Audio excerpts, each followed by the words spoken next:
So to recap, we're going to talk about the current market, customers, planned features, growth opportunities for 2020, and final takeaways. Now, it's come to our attention that some of you have questions you prefer not to ask in front of your competitors, and that's completely fine. For this reason, I've set aside 30-minute blocks for one-on-one time throughout the week. And if interested, I'm going to put my email in this chat. That's the easiest way to do it. Just send me an email if you would like to have a one-on-one with me to talk about anything industry specific. Or, not industry specific, but specific to your business.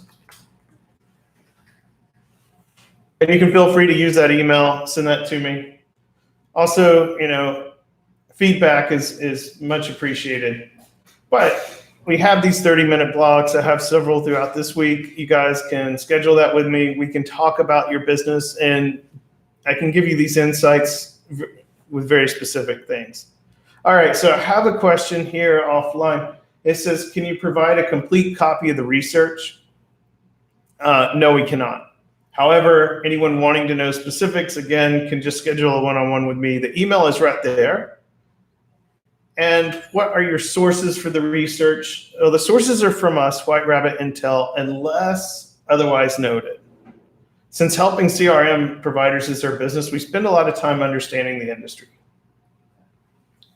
Now, first off, I want to talk about the current market, and with that is a congratulations to you guys, because 2019 was a good year for CRM. 74% of companies now use a CRM product, compared to just 56% in 2018. Now, this leaves 26% of companies using something else and could represent a good opportunity. Out of those, 29% use Outlook and 22% use Excel, with the remaining using either homegrown solution or paper or nothing at all. We know how that goes. So the market is getting more mature, to say the least. A few years ago, a lot of companies were just using Excel or just using Outlook or using paper still. I think the index cards were still going on. And with this mature market, we have five of the top 5 firms comprise 40% of the market. That is Salesforce, Oracle, HubSpot, Zoho, and Microsoft Dynamics. 58% of the CRM providers generated over 1 million in revenue. That's good. But what that means too is it means that many are just starting out or struggling to grow and really aren't generating a lot of revenue at all. Because new CRM providers must grow at a rate of 60% per year just to remain in business for the next 3 years. If they fail to do that, and chances are they will be among the ones no longer with us. And talking about all this reminds me of a story, because one of the things with this market so mature is that the growth has got to come somewhere. And I don't think the growth is going to be too much more from these never had a CRM customers. It's going to be from customers already using someone else's CRM. And if you guys aren't in the top 5, you're going to have to come up with some kind of strategy. And it reminded me of the story of Basecamp. And I don't know if you guys know this or not, but I'm just going to give a summary that I think will be helpful, because there was a company called 37 Signals. It's now called Basecamp. They started out building websites for people and solved their own project management issues with what is now called Basecamp. They later changed their name to Basecamp, and that's their sole product. But as they were letting customers use this and started charging for it in a SaaS model, they found they were competing directly with Microsoft Project, which had just been released shortly before them. Microsoft Project has tons of features, is bundled with certain Microsoft office software, that's not really a word, office software, and they had to compete with them. So what did they do? Well, there's no way they compete with them on features. They had way too many features in Microsoft Project. Instead, what they did was they created their product to be easy to use. It doesn't require a manual. It doesn't require going to a 3-day seminar to learn how to use the thing. People can log in and start using it right away. It's very flexible. Now, strategically, one of the cool things they did was they priced it where a department head could put it on their company card, get charged each month, without having to go to the higher ups for approval. And as a result, in 2019, they have 3 million users. Now, I don't know how many Microsoft Project has. They probably have way more than that. But the point is, this is a very profitable, healthy company where the founders are doing exactly what they want. They were able to do all of this just with a little bit of strategy. And that's what you guys are facing, is something very similar. If you guys aren't in the top 5, I mean, a lot of you aren't even in the top 100. And if you're not, that's okay. But you got to come up with some kind of strategy to not only keep afloat, but to grow. Okay, so I have a question here, and it says, how did you get the growth of 60% or die? That figure was calculated based upon post-mortem analysis of recently deceased CRMs. Yeah, so out of the 700 we studied, many of those were already out of business. All right, so any more questions on that, feel free to type them in the chat. I will be able to see them. All right, none right now, so I'm going to move on. Now let's talk about CRM customers. The customers in the study reported, hold on, okay. All right, so yeah, okay. I'm getting messages here. Sorry, guys. All right. So, anyway, the customers in the study reported that they did not measure the effectiveness of their CRM. This may be a good opportunity to either provide ROI reporting and or remind clients of your platform benefits. So what this means really is that your users are, most CRM users spend a bunch of money with you.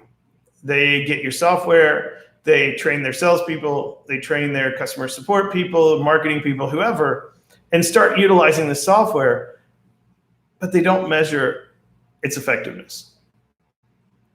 Now, that's good and bad, I guess. It's good if you're not providing a lot of benefit, but the real problem comes when you want to do something like a price increase, or you want to add new features, or you want to do something else, or even to keep the customers you have, is they're not reminded of the benefits. Now, if you went about it by creating a way inside of your product where it measures the ROI, maybe compared to where they were when they started, how has the close ratio changed over time? How has revenue been affected by this software? Things like that I think is very important, along with reminding your users of the features that can really help their business. So they may have forgotten about some. When people, especially salespeople, they don't like to type, they don't like to write, they want to sell. That is the profitable thing for them. They don't get paid for writing stuff down. They don't get paid for typing into a computer. They get paid for talking to people. And most are pretty extroverted and want to do that naturally. Now, the most requested features for 2020, we have 58% of CRM users asking for some form of automated data entry.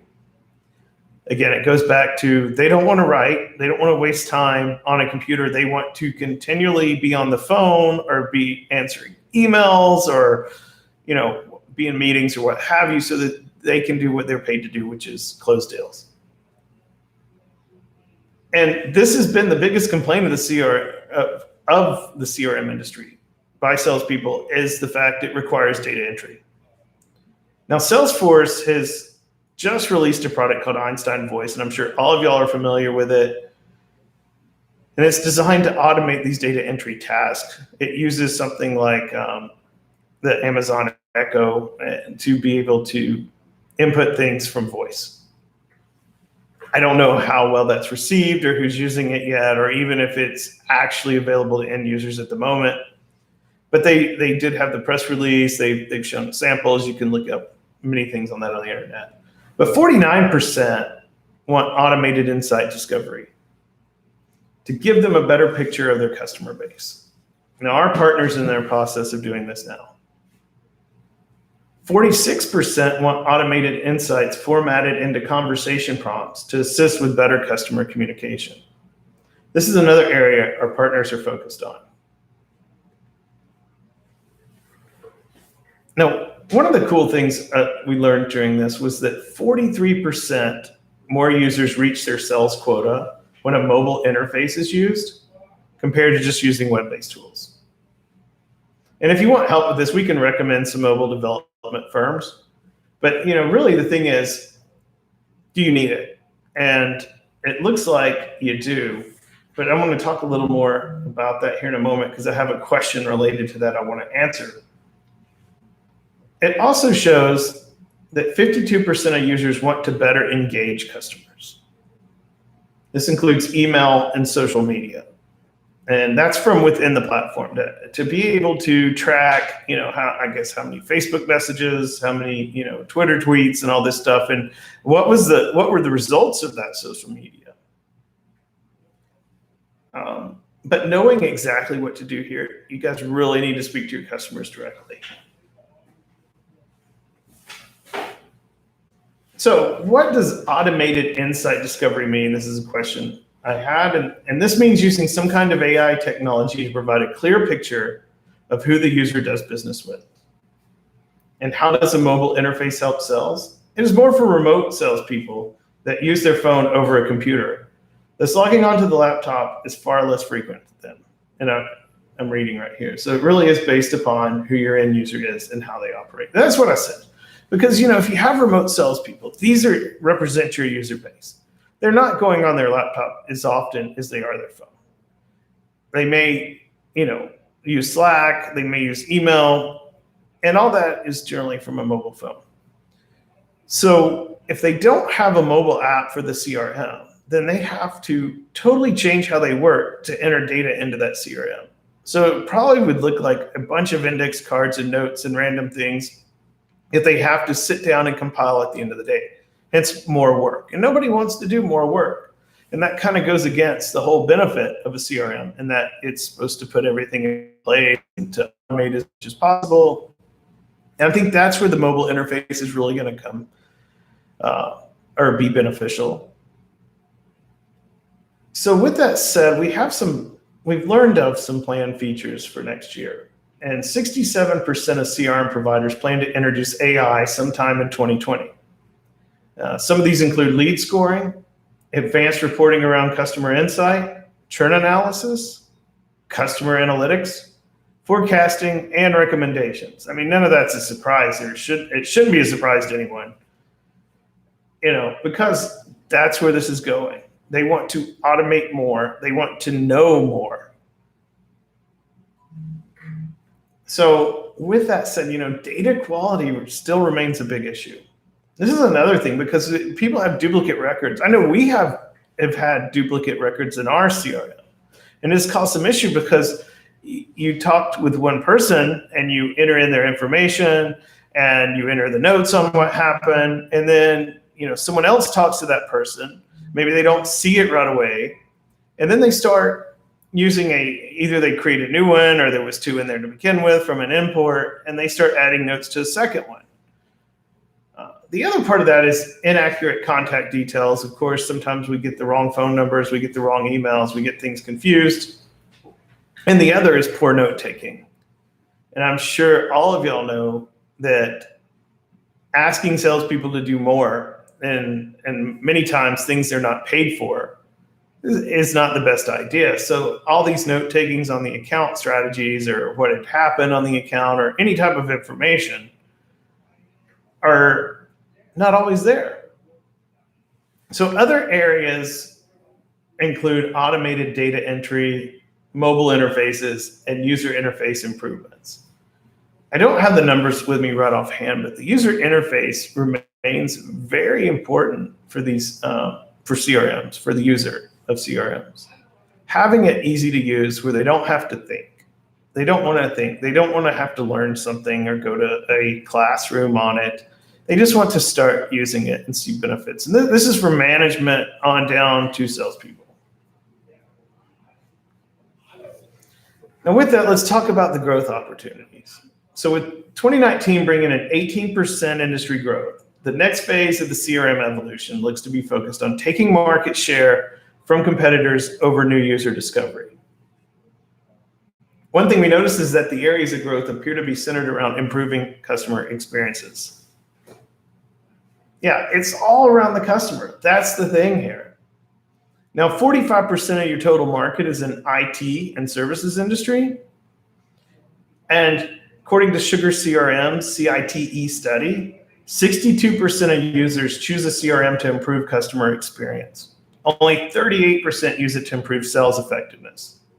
In short, a focus on customer experience is a good strategy for 2020. Well, duh.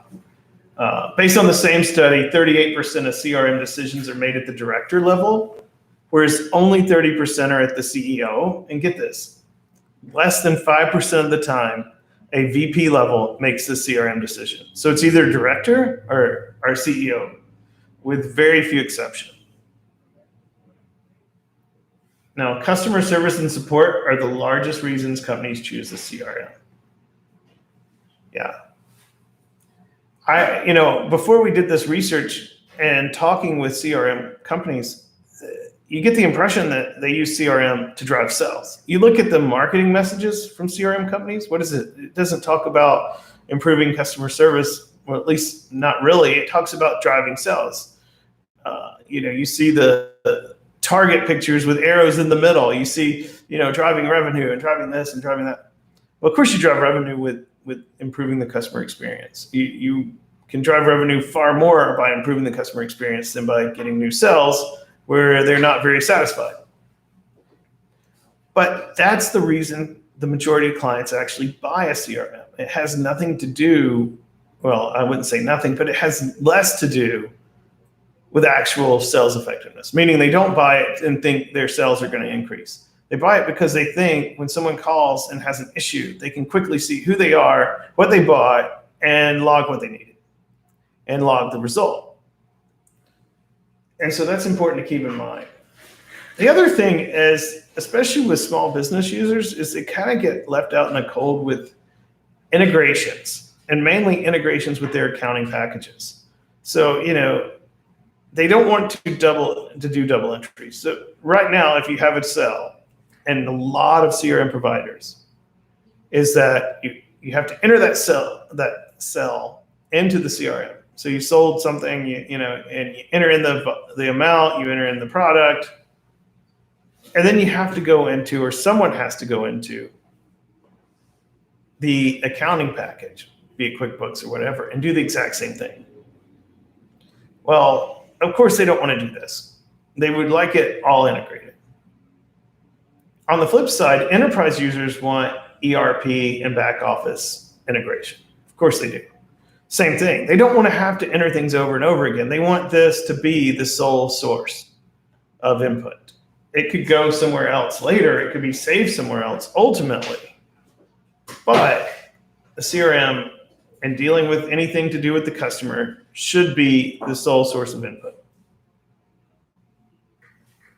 All right, so some of the questions I have are, what size company comprises the largest growth segment? All right, well, we know SMB makes up the bulk of new growth, and that 65% of companies adopt a CRM within their first 5 years of doing business. And what makes a company most willing to change CRM providers? Well, 65% of users say ease of use is critical, whereas 74% need improved customer relationships. So it looks like an easy use system that creates insights to improve the workflow around the customer experience is most wanted. That's like a mouthful. So, I had these questions given to me ahead of time, and I prepared them. And wow, okay. So let's talk about that a minute, because that sounded kind of confusing. So 65% of users want a program that's easy to use. And 74% need, it says need, not just want, customer relationships. And so it looks like an easy to use system that creates insights to improve the workflow around the customer experience. So that's really where it comes about, is And if I was a CRM provider right now, I would ask with every new feature, does this improve my user's ability to understand their customer? Does it make it easier for them to serve their customer? And we all know that software cannot serve customers, not fully. We know that it can give us insights. We know that it can do this and that, but it can't call them on the phone. It can't say happy birthday. Well, I mean, I guess it could, but it's not the same thing. And so having relationships with customers involves actually having relationships with customers. The CRM is just a tool to help us engage and record those relationships, or record those events and things that occur, so that you don't have other, 100 people calling in wishing the same client happy birthday, not knowing that that's already been done. You don't have, all kinds of duplicate things or anything like that. That's really where the CRM comes in. And for our final takeaways, well, 100% of CRM providers want to grow in 2020. 30% or more will fail this year. If you guys aren't in that top 10, maybe top 20, and you're not growing at 60% per year, you could be in trouble. Now, how can you grow at that rate? Well, we have some insight on that I'll share with you. If you just want to set up a one-on-one with me, I can share that with you. Now, as these 30% or more fail, guess what? We'll have an equal or greater number take their place. Because, as I said, it's becoming a mature marketplace. And what happens with mature marketplaces is they get crowded. And that's okay if you can stand out above the crowd. Now, the top 5 do that with their name recognition, with their branding. It's like IBM computers in the 80s. The slogan was, nobody ever got fired for buying IBM. Well, you may get fired for buying Compaq, or later you may have gotten fired for buying, Dell or any of these others. But the truth is that went away quickly, and IBM went away because once people realized that it was a commodity item, the computer, that it just had to do with what's the processor, how much memory, how much storage, they quit caring about what the brand was for the most part. And we might see that as the next phase of evolution in CRM, where it becomes more commoditized, which means you can either be like Apple and do stuff entirely different, arguably better. Some say yes, some say no, but definitely different. And they have their own market share that these other providers would have a hard time taking away. Now, AI around the customer experience is critical. We've already said this over and over again because it kept coming up in everything we did with this research. Everybody's worried about this customer experience. And customers are too. I mean, we all want good customer experience. Any type of thing you're in. If you're into tennis, you're into dove hunting, you're into, skating, skateboarding, and you go on these forums online. And you say, well, what's this product versus that product? Maybe you're looking to do a big purchase. Well, what are the forums going to say? Well, a lot of them are going to say this product's excellent. And then there's always the guy, well, I had this problem. Okay. But the customer service was great. Or, oh, yeah, and the customer service never helped me. It's still sitting in the box, broken, and no one will. Well, that's the key here, is helping companies be able to better manage that, to do a better job with it. And I think the CRMs that do this well are going to start gaining market share. Measure that ROI, help your clients see the value of your product, and have a data migration strategy. Look, if you're having to survive by taking market share from other CRMs, well, these people, especially if they've used the same CRM for many years, has thousands and thousands of records in there. And you need to provide a way for them to be able to take that data from whatever CRM it is and put it into your platform. An easy way, like 1 step or 2 steps, where anyone could do it, maybe like a wizard strategy where you have, multiple pages, you hit next, next, next, and then complete, and it's done. or something. Maybe, it might have to be a service. Maybe offer it for free for your enterprise clients that you'll have a team come and help them do that. While they still have the old platform, we'll go ahead and make the export. Then we'll import it into the new system. We'll check and make sure there's no duplicates. We'll clean the data while we're at it. These are things that can really make that attractive.